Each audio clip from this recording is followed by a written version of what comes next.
When the Henrico County Courthouse burned in 1865, most assumed the flames consumed nothing but Confederate records and debt ledgers.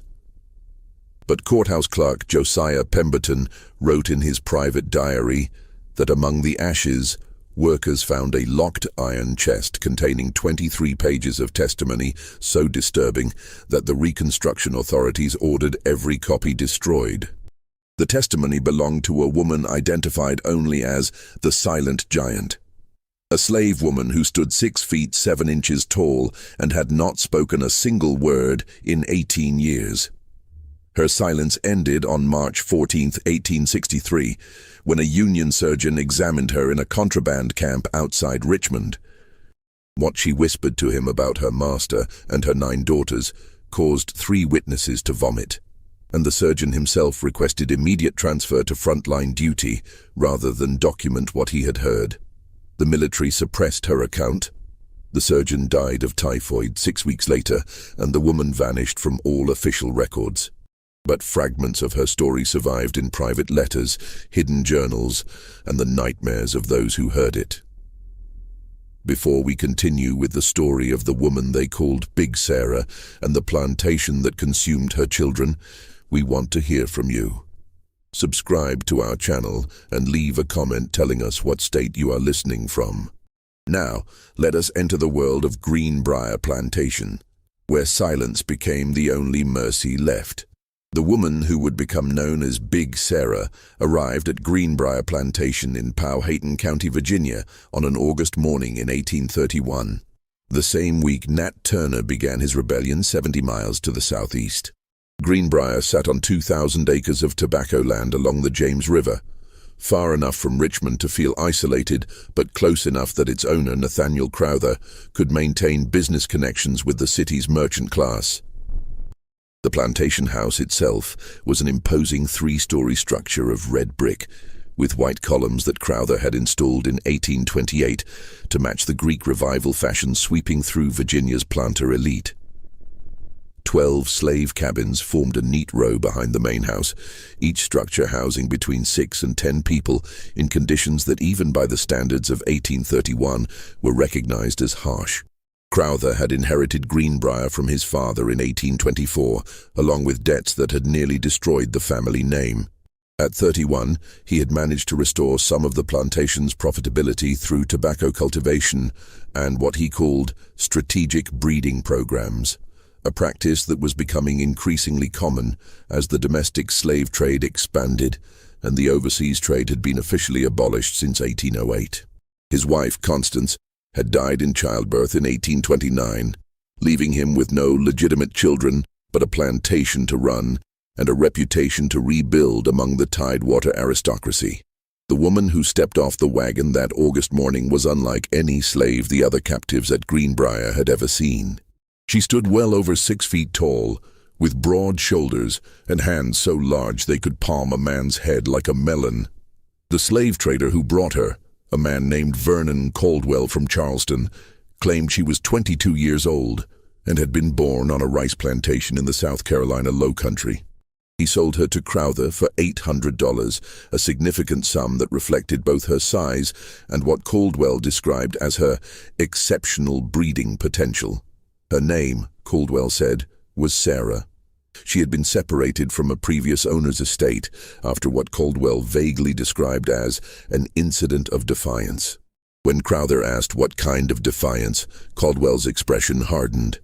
He said only that Sarah had watched something happen to her mother, and since that day she had not spoken a single word to anyone, white or black. Crowther examined her teeth, her hands, her legs. He had her walk back and forth. She moved with a strange mechanical quality, her eyes fixed on the middle distance, never meeting anyone's gaze. Her silence did not trouble Crowther. In fact, he seemed to prefer it. What Crowther did not tell Caldwell or anyone else was that he had been looking for exactly this kind of woman. In the months since his wife's death, Crowther had become increasingly obsessed with what he called improving the stock of his slave population. He kept detailed records in a leather journal, documenting heights, weights, physical characteristics, and what he termed reproductive capacity. He had read treatises on animal husbandry and had begun to apply those same principles to human beings. He believed, with the certainty of a man who had never been challenged, that he could breed a generation of slaves who would be stronger, more obedient, and more valuable than any that had come before. Sarah was, in his mind, the perfect foundation for this experiment. Her height and strength meant her children would likely inherit those traits. Her silence meant she would not corrupt them with stories of freedom or resistance. And her apparent brokenness, the blank expression, the mechanical movements, suggested a spirit that had already been crushed, which meant she would not fight what was to come. The other slaves at Greenbrier watched Sarah's arrival with a mixture of curiosity and pity. An older woman named Bess, who served as the unofficial matriarch of the slave quarters, later told another captive that she knew immediately that something was wrong with Sarah. Not wrong in her mind, Bess would explain, but wrong in her soul. She had seen that look before, on people who had witnessed things so terrible that words could no longer contain them. Silence in those cases was not a weakness, but a fortress, the last defense against a world that had already taken everything else. Crowther assigned Sarah to fieldwork initially, but within 2 weeks, he had relocated her to a separate cabin, a small structure that had previously been used for storage, set apart from the other slave quarters. He told the overseer, a brutal man named Virgil Stanton, that Sarah required special management and that she was not to be worked in the same crews as the other slaves. Stanton, who had been with Crowther for 3 years and had learned not to question his employer's stranger instructions, simply nodded and made the arrangements. That September, on the night of a new moon, Crowther visited Sarah's cabin for the first time. He carried with him a lantern, a bottle of whiskey, and a leather strap. When he emerged 2 hours later, his shirt was torn and his knuckles were bleeding, but his expression was one of satisfaction. He told Stanton the next morning that Sarah had accepted her new role, and that from now on, she was to be left entirely to his supervision. No other white man was to enter her cabin. No other slave was to speak to her unless given explicit permission. She would work in the fields during the day, but her nights belonged to Crowther alone. The other slaves knew what this meant. They had seen it happen before, though never with such calculated deliberation. Bess tried once to approach Sarah during the lunch break in the fields to offer some word of comfort or solidarity, but Sarah simply stared through her as if she were made of glass. Her silence was absolute. When Bess touched her arm, Sarah flinched so violently that she dropped her water gourd, but she made no sound. Not a gasp. Not a cry. Nothing. By December of 1831, the first signs of Sarah's pregnancy became visible. Crowther recorded the date in his journal with evident satisfaction, noting her measurements and estimating that the child would be born in late spring. He began to feed her better than the other slaves, more meat, more vegetables, milk from the plantation's dairy. He wanted to ensure, he told Stanton, that the child would be healthy and strong. He had plans for this child and for all the children that would follow. The other slaves watched as Sarah's belly grew through the winter months. They saw how Crowther visited her cabin every few nights, how he sometimes brought cloth or small gifts that he presented to her, as if she were a prized mare in his stable. They saw how Sarah's silence deepened, how she moved through the world like a ghost in a body too large to hide.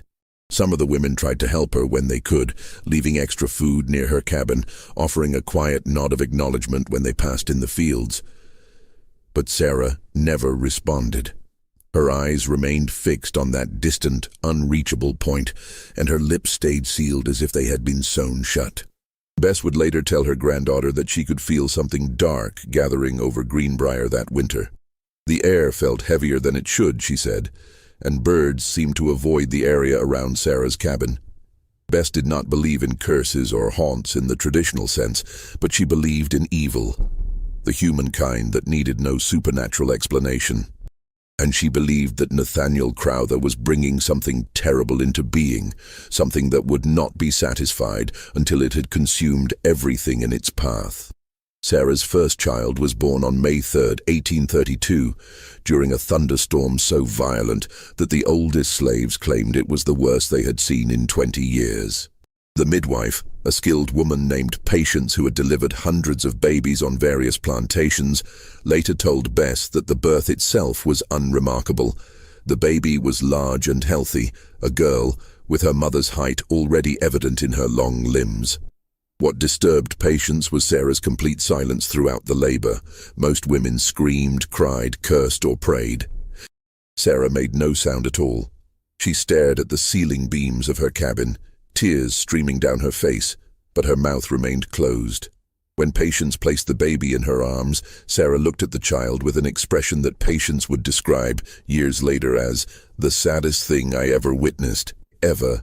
It was not the sadness of exhaustion or pain, but something deeper, a grief that seemed to know the future. Crowther named the child Delilah and recorded her birth in his journal with meticulous detail. 8 pounds, 3 ounces, 22 inches long. Perfect specimens, he wrote, both mother and daughter. He visited the cabin the next day with a small silver rattle, an object that seemed grotesquely out of place in the sparse, dirt-floored room. He placed it in the baby's hand and smiled with the satisfaction of a man whose investment was paying dividends. Sarah watched him with those empty eyes, holding her daughter close, and said nothing. For the first year of Delilah's life, Sarah was allowed to keep the child with her. Crowther believed, based on his readings about animal breeding, that the mother's milk and care in the early months would strengthen the child's constitution. He continued to visit Sarah's cabin regularly, and by the time Delilah turned 8 months old, Sarah was pregnant again. The pattern had been established. Crowther had no intention of stopping. The second child, Rebecca, was born in March of 1833. The third, Judith, arrived in November of that same year. The fourth, Ruth, came in July of 1834. Each pregnancy followed the same ritual: Crowther's visits, Sarah's silence, the birth attended by Patience, and the careful documentation in Crowther's journal. Each time, Sarah held her newborn daughter with that same expression of unbearable sadness, and each time she remained silent. The other slaves began to understand the full scope of Crowther's design. He was not simply taking Sarah as a concubine, as many slaveholders did. He was systematically breeding her, treating her as livestock, with the explicit goal of producing as many children as possible. And every single child was a girl. This was not by chance, the older slaves whispered, but by design. Crowther wanted daughters because daughters could be bred in turn. He was planning generations ahead, building what he called his improved line. By 1836, Sarah had given birth to 6 daughters: Delilah, Rebecca, Judith, Ruth, Esther, and Naomi. All of them showed signs of their mother's unusual height. Delilah, at 4 years old, was already as tall as a typical 6-year-old. Crowther was delighted. He had begun to separate the older girls from their mother, assigning them to work in the main house where he could observe their development more closely. He told Stanton that he wanted them to learn domestic skills, cooking, cleaning, sewing, so that they would be more valuable when the time came. But those who worked in the house saw how Crowther watched these little girls, how his eyes followed them with the same calculating assessment he had once directed at their mother. The female house slaves began to fear what would happen when these girls reached adolescence. Sarah saw her daughters less and less as they grew older. Crowther had decided that limiting contact between mother and children would prevent Sarah from teaching them any ideas about resistance or escape. He wanted the daughters to see their situation as natural, inevitable. He wanted them compliant and ignorant, like their mother appeared to be. What Crowther did not understand, what his arrogance prevented him from seeing, was that Sarah's silence was not compliance. It was calculation. In late 1836, 2 events occurred that would set in motion the tragedy that still haunts Powhatan County. The first was that Crowther hired a new overseer. Virgil Stanton had died in August of that year, kicked in the head by a mule in what everyone agreed was a fitting end for a cruel man. His replacement was a younger man named Edmund Yancey, recently arrived from North Carolina. Yancey was efficient and brutal, but unlike Stanton, he was also curious. He noticed things. He kept his own records. And he began to wonder about the tall, silent woman in the isolated cabin and the growing number of light-skinned girls who all bore a striking resemblance to their master. The second event was that Sarah became pregnant for the 7th time. But this pregnancy was different from the others. By the end of her second trimester, it became clear that she was carrying twins. Patients, examining her in the cabin, felt 2 distinct heads and told Crowther that he could expect 2 more daughters by spring. Crowther's excitement was almost childish. Twins meant his breeding program was even more successful than he had hoped. He doubled Sarah's food rations and forbade her from any field work. She was too valuable now to risk. The twins, Hannah and Abigail, were born on March 22nd, 1837. Both survived, both were healthy, and both were girls. Crowther now had 8 daughters from Sarah, ranging in age from 5-year-old Delilah to newborns Hannah and Abigail. In his journal, he calculated that if the pattern continued, Sarah could produce at least 6 more children before her childbearing years ended. He had already begun to plan for Delilah's future. She would turn 12 in 1839. By 13 or 14, she could begin bearing children herself. The cycle would continue, expanding exponentially, creating a dynasty of slaves who would make Greenbrier the most prosperous plantation in Powhatan County. But something had changed in Sarah after the twins were born. Patients noticed it first. Sarah had always been silent, but now there was something different in her eyes.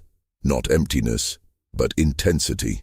She watched her newborn daughters with an expression that was no longer simply sad. It was focused, determined.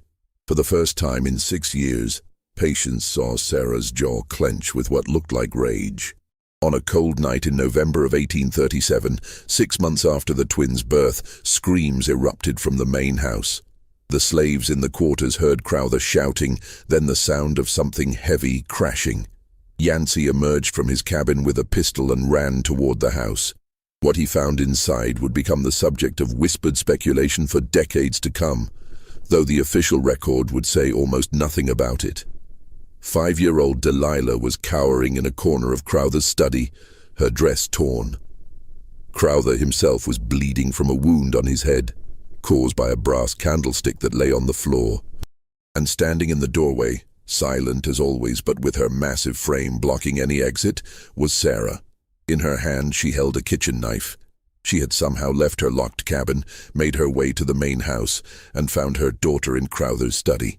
What exactly she had witnessed was never officially recorded, but the implications were clear to everyone present. Yancey raised his pistol, aiming at Sarah's chest. For a long moment nobody moved. Then Sarah did something extraordinary. She looked directly at Crowther for the first time since her arrival at Greenbrier 6 years earlier.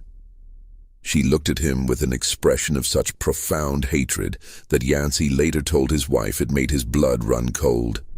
And then, still holding the knife, she turned and walked out of the house. She did not run. She simply walked, with that same mechanical gait, back toward her cabin. Crowther, wiping blood from his face, screamed at Yancey to shoot her. But Yancey hesitated. Something in Sarah's deliberate, calm departure had unnerved him. She was not fleeing like someone who feared punishment. She was withdrawing like someone who had accomplished exactly what she intended. Before Yancey could make a decision, Sarah had disappeared into the darkness. They found her the next morning, sitting in her cabin with her 9th daughter, a newborn she had delivered by herself during the night. No one had even known she was pregnant again. The baby, whom Crowther would name Miriam, was small but alive.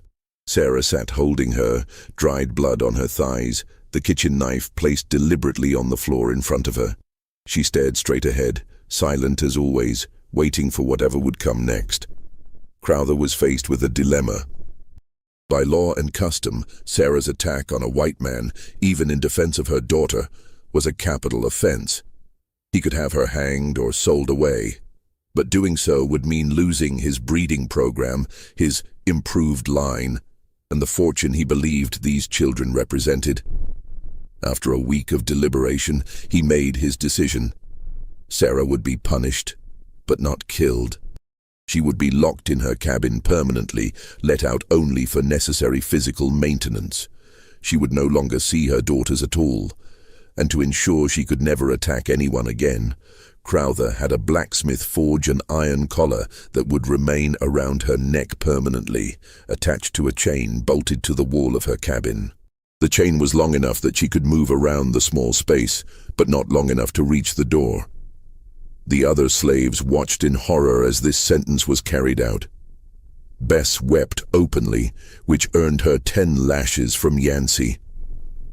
The house slaves who had cared for Sarah's daughters were forbidden from speaking about what had happened. And Edmund Yancey, who had seen something in that moment in Crowther's study that he could not quite articulate, began to keep a secret journal of his own, a record of observations that would prove crucial years later. Sarah's punishment began in December of 1837. For the next 4 years, she lived in that cabin, chained like an animal, visited only by Crowther for his purposes and by patients when births required medical attention. She gave birth to her 9th daughter in that first year of captivity.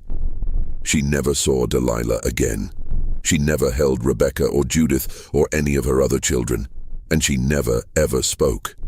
But silence, as Bess had understood years earlier, can be a weapon, and Sarah was sharpening hers with every passing day. The years between 1837 and 1845 transformed Greenbrier Plantation into something that even neighboring slaveholders found disturbing. Crowther's obsession with his breeding program had evolved into a mania that consumed his every waking thought. He had converted 2 rooms of the main house into what he called his study of human husbandry, filling them with charts, measurements, and daguerreotype images of Sarah's daughters at various ages. He corresponded with agricultural societies and even some medical professionals, though he was careful to phrase his inquiries in abstract terms that did not reveal the full scope of his experiments. The daughters themselves grew in their separate spheres, each one developing under Crowther's watchful eye. Delilah, the eldest, turned 13 in 1845. She had inherited her mother's height and was nearly 6 feet tall, with the kind of striking appearance that drew attention wherever she went. Crowther had trained her in household management and had begun introducing her to visitors as his ward, a fiction that fooled no one but satisfied his need for social respectability. What happened in the private hours between Crowther and Delilah was known only to the house slaves who changed the sheets and heard the sounds that echoed through the corridors at night. Rebecca, Judith, and Ruth worked in the house as well, learning skills that Crowther claimed would make them valuable as skilled slaves. Esther and Naomi, slightly younger, helped in the kitchen under the supervision of the cook, an elderly woman named Dinah, who treated the girls with a gentleness that bordered on defiance. The youngest 3, Hannah, Abigail, and Miriam, still lived in the slave quarters, though Crowther had them brought to the main house regularly for what he called inspections.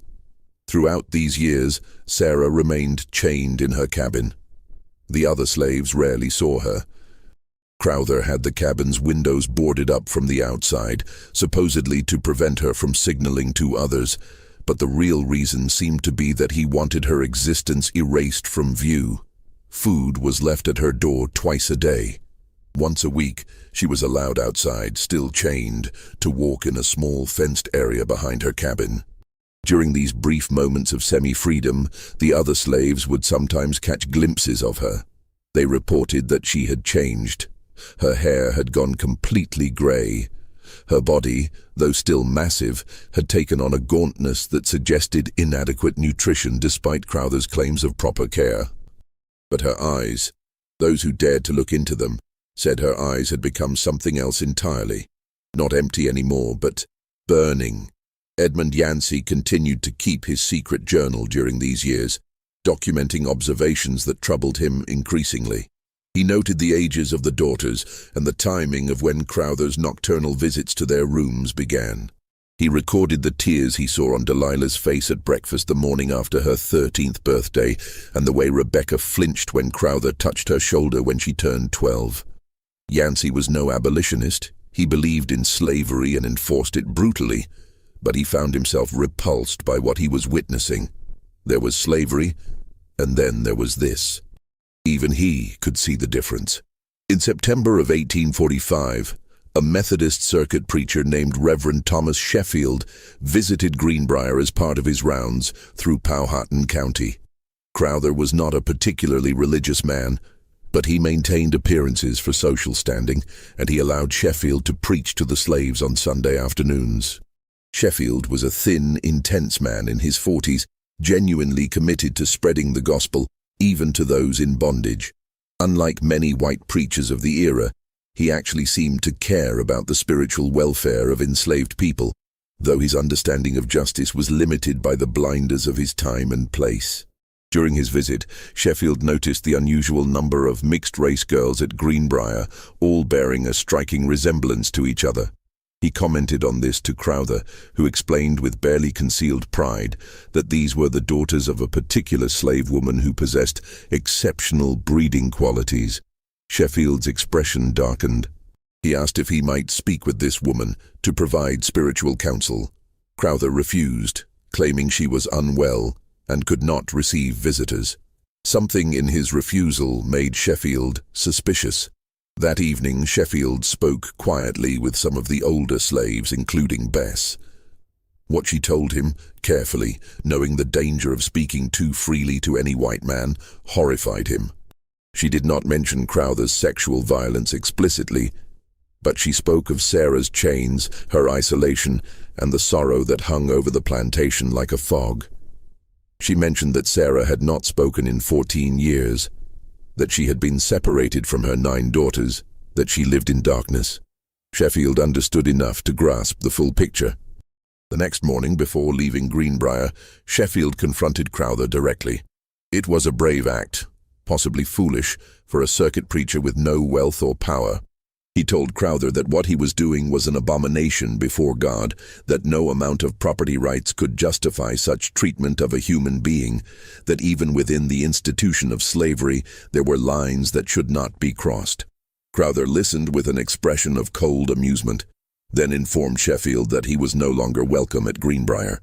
If Sheffield made any public accusations, Crowther warned, he would sue him for defamation and use his considerable influence to have Sheffield removed from the Methodist ministry. Sheffield left, shaken and angry, but ultimately powerless. However, Sheffield did something that would prove significant later. He wrote a detailed letter to his bishop, describing what he had witnessed at Greenbrier without naming Crowther directly. He also sent a copy to a fellow minister in Richmond who had expressed sympathy with the more reform-minded elements of the Methodist Church. These letters would sit in church archives, forgotten, until the Civil War brought them back to light. In December of 1845, something changed in Sarah's cabin. Patients, who still attended to Sarah's medical needs, noticed it during a routine visit. Sarah had begun scratching marks on the walls, lines arranged in groups of 5 like a prisoner counting days. But these marks did not seem to be counting time linearly. Instead, they were arranged in 9 columns, each column containing a different number of marks. When Patience looked more closely, she realized with a chill that each column corresponded to one of Sarah's daughters. Sarah was tracking them, tracking their ages, counting. Patience said nothing to Crowther about this discovery. But that night, lying in her own bed in the slave quarters, she found herself unable to sleep. She kept thinking about those marks on the wall, the methodical precision of them, the organization. Sarah had not spoken in 14 years, but she was not silent in her mind. She was remembering. She was planning. And somehow, Patience knew that whatever Sarah was planning would be terrible. The spring of 1846 brought changes to Greenbrier that would accelerate the coming disaster. Crowther, now 53 years old and increasingly confident in his breeding program's success, decided to expand his operations. He purchased 3 more slave women specifically selected for their height and physical strength, intending to replicate his success with Sarah. He also constructed 3 new cabins near Sarah's, each designed with the same isolation features: boarded windows, reinforced doors, and iron rings embedded in the floor for chains. The other slaves watched these preparations with growing dread. They understood what Crowther intended, and they knew that Sarah's fate would be replicated 3 times over. But Crowther had become sloppy in his confidence.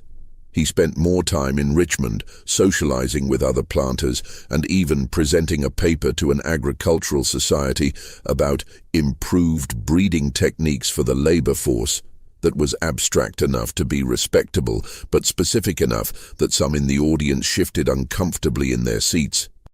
During his absences, the day-to-day management of Greenbrier fell increasingly to Edmund Yancey, whose private disgust with Crowther's methods had matured into something resembling a crisis of conscience. Yancey had never considered himself a moral man. He had whipped slaves, separated families, and enforced the brutal discipline that kept the plantation running.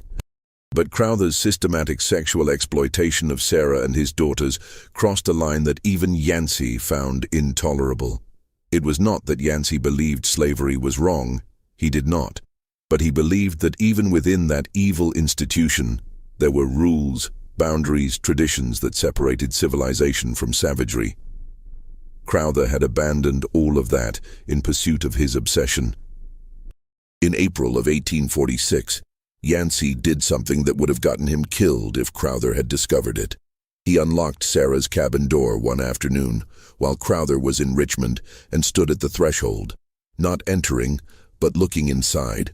Sarah sat on her straw mattress, the iron collar around her neck, the chain stretching to the wall. She looked at him with those burning eyes, and for a long moment, neither of them moved. Then Yancey spoke. He said, "I know what he has done to you. I know what he is doing to your daughters. I cannot stop him. But I want you to know that someone sees it, someone knows." Sarah stared at him, her expression unchanging. Then, slowly, she raised her hand and pointed toward the wall where she had scratched her marks, the 9 columns representing her 9 daughters. Yancey looked at those marks and understood. She was not asking for sympathy. She was making sure he knew she was counting. Making sure someone would remember, when the time came, how many there were, how many had been violated, how many had been stolen from her.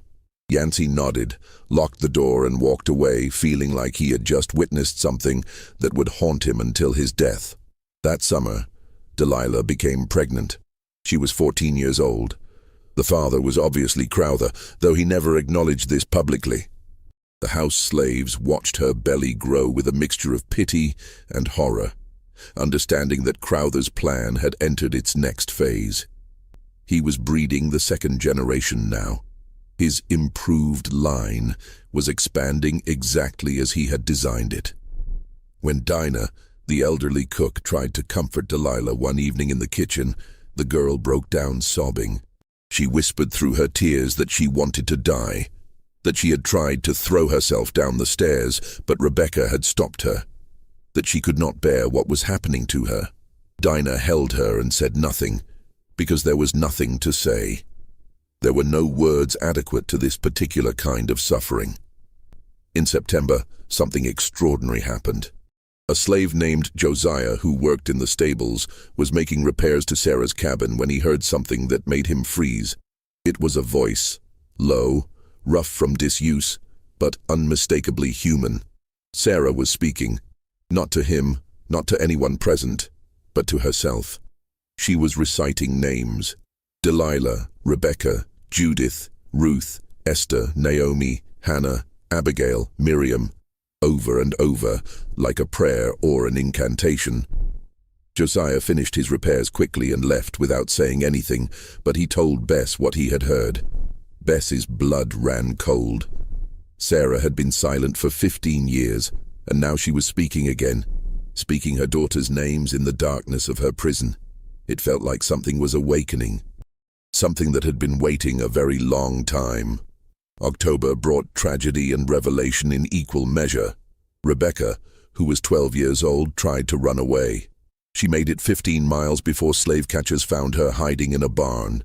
They brought her back to Greenbrier in chains, and Crowther had her whipped in front of all the other slaves as an example.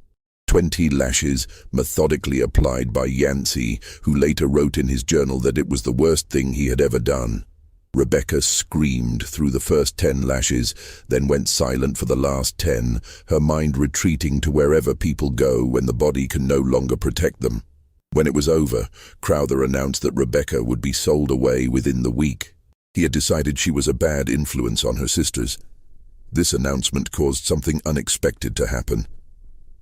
Delilah, her belly now visibly swollen with Crowther's child, stepped forward and spoke in front of everyone. She said, "You cannot sell her.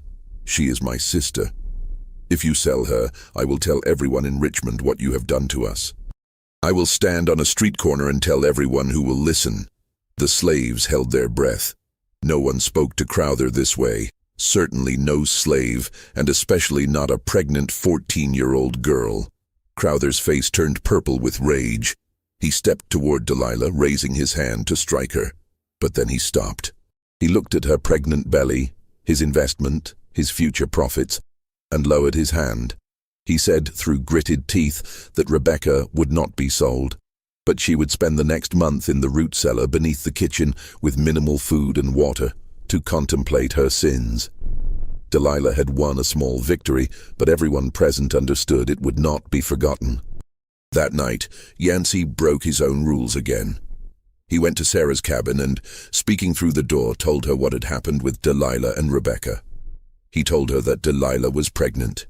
He told her that Rebecca had tried to escape. He did not know why he felt compelled to do this, perhaps because Sarah had no other way of knowing what was happening to her daughters, perhaps because he felt she had a right to know, or perhaps because he needed someone to understand the full scope of what was unfolding. When he finished speaking, there was silence. Then, from inside the cabin, he heard Sarah's voice for the first time. It was deeper than he expected, roughened by years of disuse. She said only 3 words: "They are mine." Yancey felt ice run down his spine. He understood that Sarah was not speaking of possession, but of identity. Those girls were hers. They came from her body. And what was happening to them was happening to her.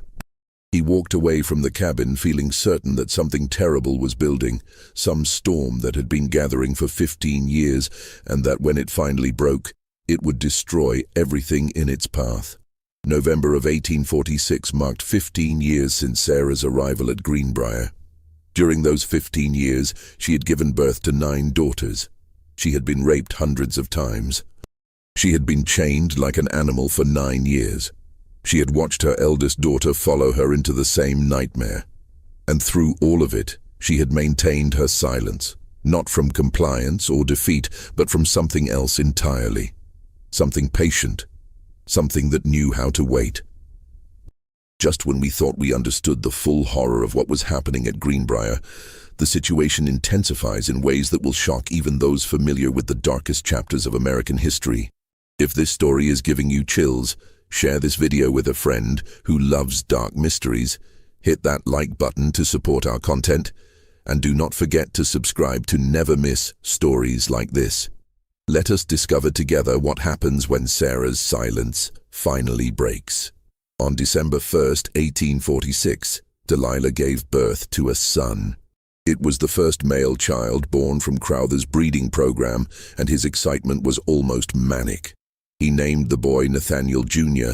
and announced to the house slaves that this child represented the future of Greenbrier. A son meant continuity, legitimacy in his twisted mind.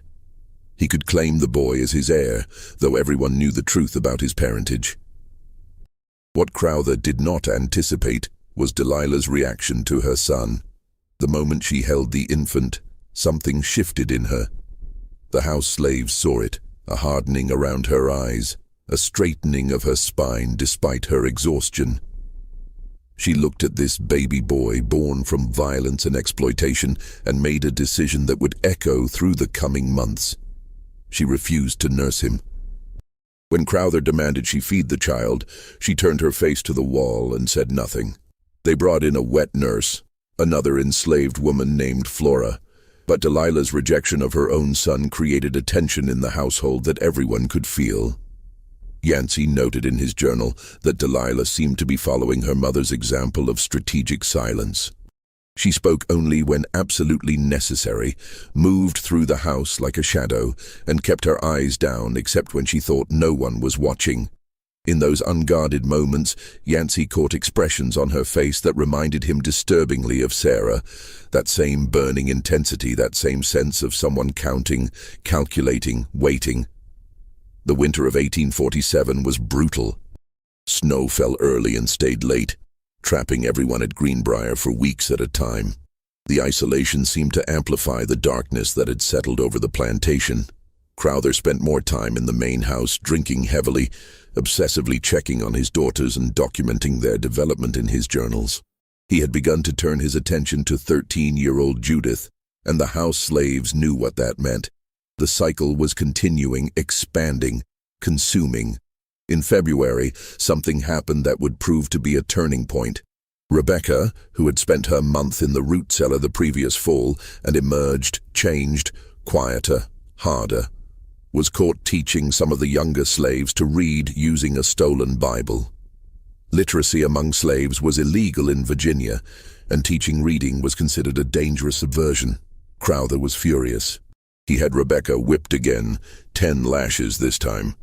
But even through the punishment, she remained silent.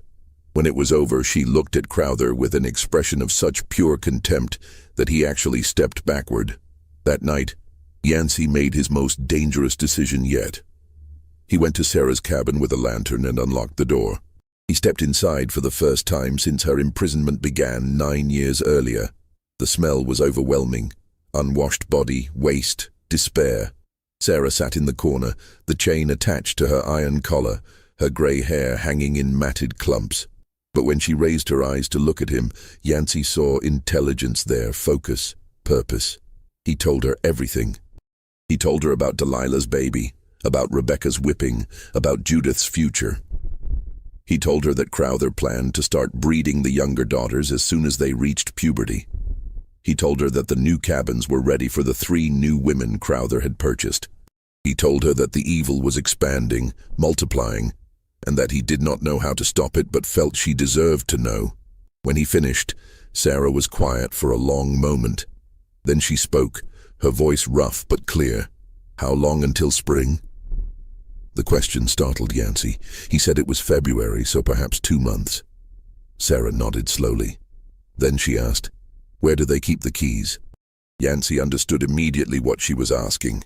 The keys to all the chains, all the locks, all the cabins. He told her they hung in Crowther's study on a hook behind his desk. Sarah absorbed this information, then said, "Go now. Do not come back. When it happens, say you knew nothing." Yancey wanted to ask what she meant, but the look in her eyes stopped him.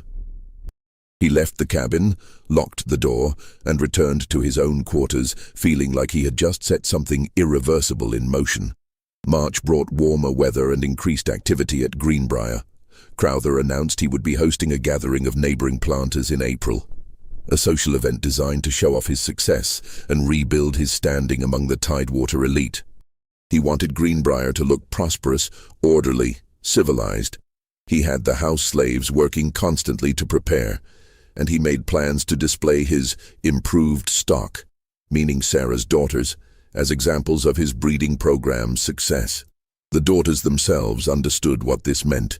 They would be paraded before other white men, evaluated like livestock, their future fates sealed.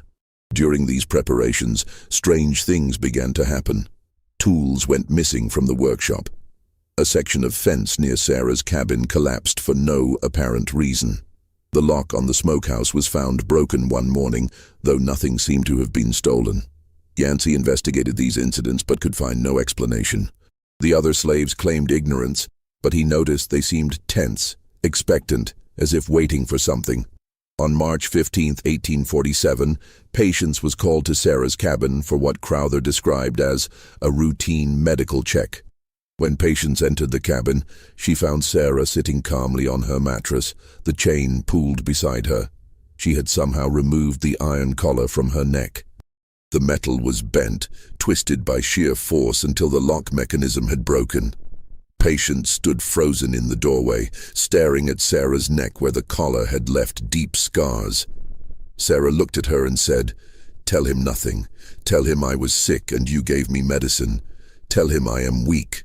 Patience, terrified, but also moved by something she saw in Sarah's eyes, nodded and backed out of the cabin. She reported to Crowther exactly what Sarah had instructed, adding that Sarah seemed to be suffering from a fever and should not be disturbed. Crowther, preoccupied with his party preparations, accepted this report without question. What Patience did not tell anyone was what else she had seen in that cabin. Scratched into the wall in 9 columns were the names of Sarah's daughters, and beneath each name was a series of marks, counts of something Patience did not fully understand. But the pattern was clear. Sarah had been tracking not just her daughters' ages, but their menstrual cycles. She knew with precision which of her daughters was currently fertile, and she knew when Crowther would likely visit their rooms. She had been documenting his patterns for years, counting the days between his assaults, predicting his movements with the accuracy of someone who had studied her enemy with absolute focus. The week before Crowther's planned gathering, Yancey noticed that Sarah's cabin had gone completely silent. No sounds came from within. The food left at her door remained untouched. He reported this to Crowther, who seemed annoyed rather than concerned. Crowther said Sarah was probably being dramatic and that she would eat when she got hungry enough. He instructed Yancey to leave her alone until after the party. He did not want any disruptions. But Sarah was not being dramatic. She was preparing.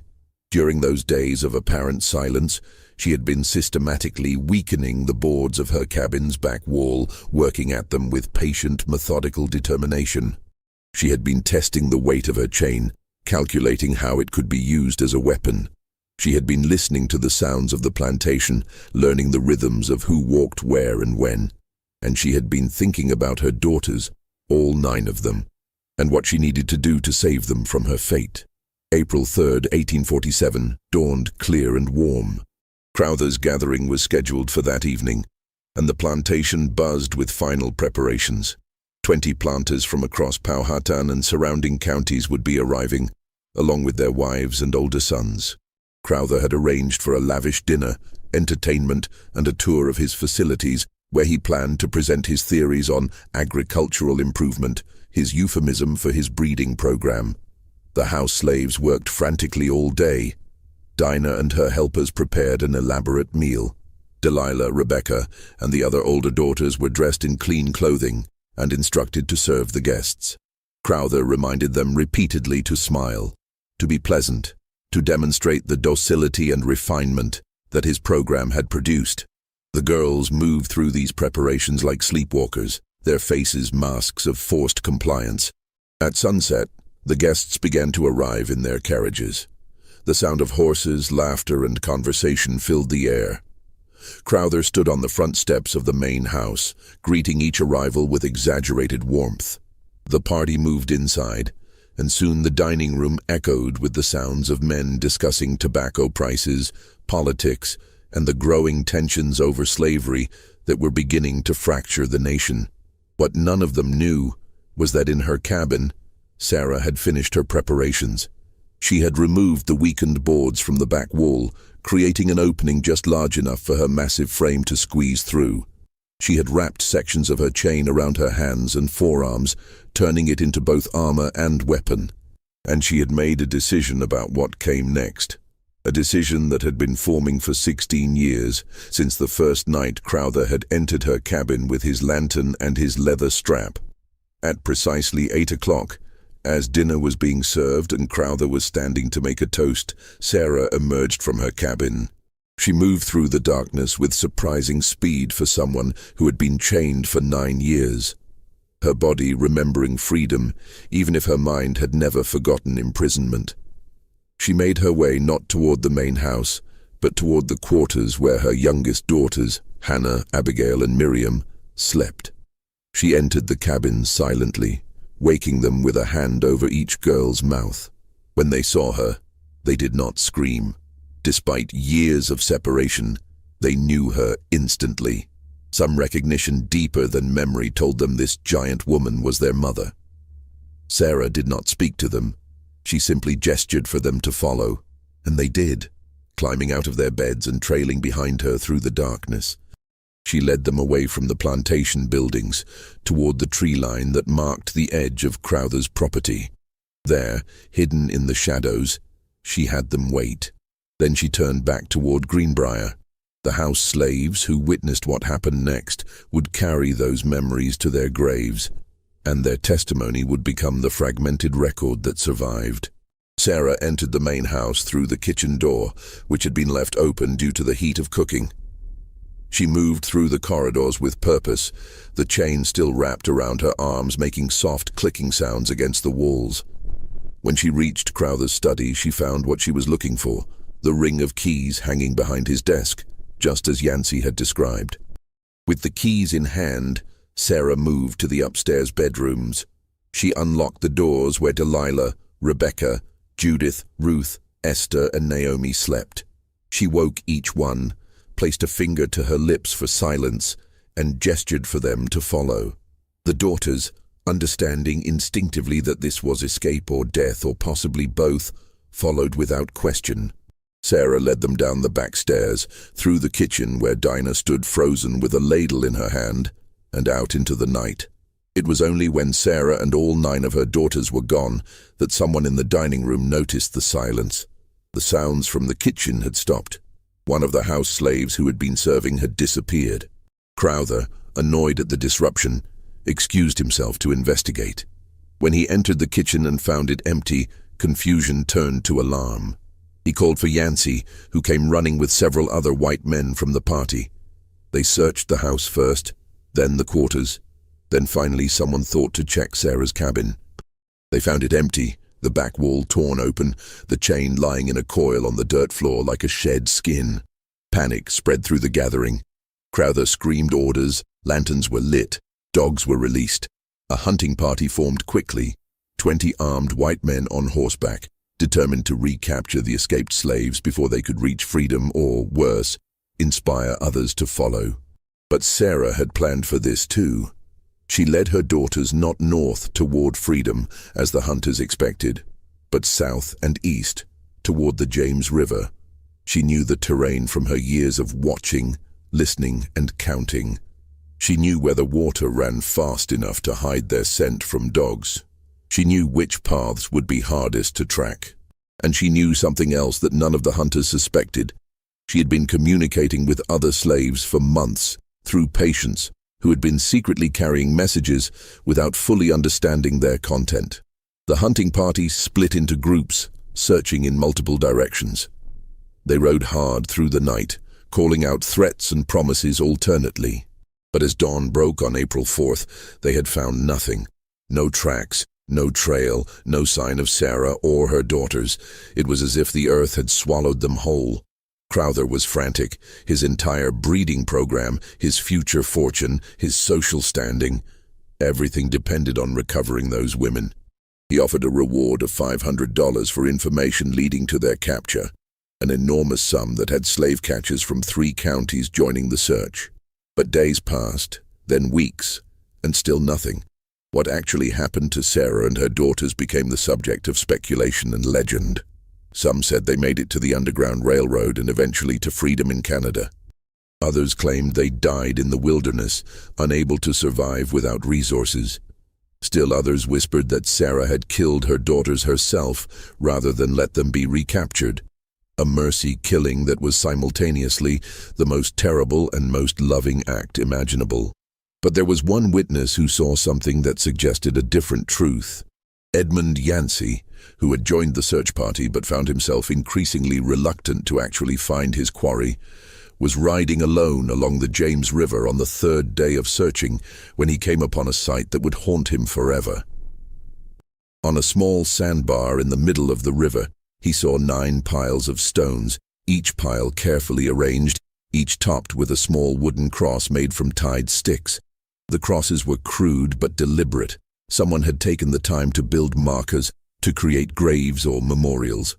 And standing in the water near the sandbar, just her head visible above the surface, was Sarah. Their eyes met across the water. Yancey did not raise his rifle. He did not call out to the others. He simply sat on his horse, watching as Sarah slowly submerged, disappearing beneath the brown water of the James. He waited for her to resurface, but she never did. The current was strong there, and the river was deep. Whether she drowned intentionally or was simply pulled under, Yancey never knew. But he understood that those 9 stone piles represented something, perhaps graves for her daughters, perhaps symbols of something else entirely. Yancey turned his horse around and rode back to Greenbrier. He told Crowther he had seen nothing. The official search continued for another month, but no trace of Sarah or her daughters was ever found. The aftermath of Sarah's escape destroyed Nathaniel Crowther more thoroughly than any direct confrontation could have. His breeding program was exposed when investigators began asking questions about the 9 missing slave women, all daughters of the same mother, all of them remarkably similar in appearance to their owner. Neighboring planters, who had always suspected something unseemly about Crowther's operation, now had confirmation of just how far beyond the pale he had gone. Even in a society that accepted slavery and the sexual exploitation that often came with it, Crowther's systematic multi-generational program of forced breeding struck many as a bridge too far. The social ostracism was swift and total. Families who had attended his party refused to speak to him. Business connections dried up. His creditors, sensing vulnerability, called in debts. Within 6 months, Crowther was forced to sell Greenbrier at a fraction of its value. He moved to Richmond, where he lived in increasing squalor and paranoia, convinced that he saw Sarah's face in crowds, heard her footsteps in the night. He died in 1852, at age 59, found in his rented room having apparently drunk himself to death. His obituary made no mention of children, legitimate or otherwise. Edmund Yancey left Greenbrier shortly after the escape and never worked as an overseer again. He moved to Charlottesville and opened a small general store. His private journal, discovered after his death in 1881, provided much of the detailed information about life at Greenbrier during those terrible years. In his final entry, dated 3 days before he died, he wrote, "I have spent 34 years trying to forget what I saw at that plantation. I have failed. Every night, I dream of a woman's face in the river, and I wake up grateful that she got away, even if getting away meant drowning. Some prisons are worse than death. She understood that. I hope her daughters understood it too." The fate of Sarah's 9 daughters remains one of the great mysteries of pre-Civil War Virginia. Despite intensive searches and a reward that stayed in effect for 5 years, no trace of them was ever found. No slave catchers reported captures matching their descriptions. No newspaper accounts from Canada or northern states mentioned their arrival. They simply vanished. However, there are intriguing fragments of possible evidence scattered through various archives. A Methodist minister's letter from 1848 mentions meeting a group of remarkably tall mulatto women at a Quaker safe house in Pennsylvania. Women who refused to give their names or speak about their past. A diary entry from a schoolteacher in Ontario in 1852 describes 9 sisters, all uncommonly tall, who arrived from the south and kept entirely to themselves, speaking rarely even to each other. An 1867 census record from a small farming community in Michigan lists a family headed by Sarah D., age 35, colored with 8 sisters, though the surname is illegible due to water damage. Could these references all point to Sarah's daughters, having survived and made new lives for themselves? Or were they entirely different people, their similarities to Sarah's children merely coincidental? The historical record provides no definitive answer. What is known with certainty is that Greenbrier Plantation never recovered from the events of April 1847. The property changed hands 3 times in 15 years, with each owner reporting financial difficulties and an inability to keep enslaved workers on the land. Slaves assigned to Greenbrier reported feeling watched, hearing voices at night, finding unexplained marks scratched into walls, 9 vertical lines repeated over and over. Superstitious beliefs grew around the place. and by the time of the Civil War, Greenbrier had been effectively abandoned. The plantation house burned in 1864 during Union General Philip Sheridan's Valley Campaign, though Greenbrier was technically outside the campaign's path. Some historians believe Confederate deserters might have set the fire. Others think it might have been freed slaves settling old scores. The ruins stood for decades, slowly collapsing, until finally the last walls fell in 1923. Today, the site where Greenbrier once stood is an empty field reclaimed by Virginia scrub pine and honeysuckle. A historical marker installed in 1994 makes brief mention of the plantation's existence, but says nothing about Sarah or her daughters. Local historians who know the full story have debated whether to push for a more comprehensive marker, one that tells the truth about what happened there. So far, no consensus has been reached. But there is one memorial that might be considered unofficial and unintentional. Along the James River, about 3 miles from where Greenbrier once stood, there is a sandbar that appears during low water in late summer. On this sandbar, visitors sometimes report finding piles of stones arranged in groups. The stones are smooth river rocks, and the piles seem too deliberately placed to be natural formations. Local teenagers, unaware of the history, sometimes knock them over. But the next summer, the piles always return, rebuilt by unknown hands. Are these the same memorial piles that Edmund Yancey saw in 1847? Almost certainly not. The river shifts its sandbars constantly, and nothing made of stone would survive unchanged for over a century. But the piles keep appearing, as if some tradition has taken hold, passed down through generations by people who might not even know why they are building monuments to 9 women who disappeared into the American darkness more than 170 years ago. The final word on Sarah and her daughters came from an unexpected source. In 1908, a woman named Clara Pemberton donated her late father's papers to the Virginia Historical Society. Josiah Pemberton had been the Henrico County courthouse clerk who witnessed the destruction of Sarah's testimony in 1865.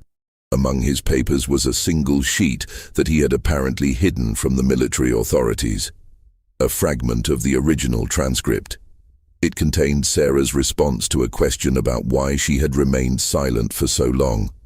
Her answer, recorded in the meticulous handwriting of a Union Army scribe, read, "Words are what they use to lie.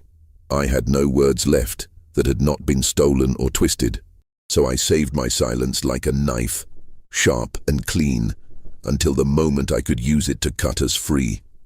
My daughters learned from my silence that survival is not the same as submission, that waiting is not the same as accepting, that a woman who does not speak may still be planning how to burn the world that tried to break her." This mystery shows us that the darkest chapters of American history are often the ones we try hardest to forget, but that forgetting serves no one except those who would prefer their crimes remain hidden. Sarah's story is not unique. It represents the experiences of countless women whose names and faces have been erased from historical memory, whose suffering was so ordinary within the context of slavery that it barely warranted documentation. What do you think of this story? Do you believe Sarah and her daughters made it to freedom, or did they perish in the attempt? Leave your comment below. If you enjoyed this tale and want more horror stories like this, subscribe, hit the notification bell, and share with someone who loves mysteries. See you in the next video.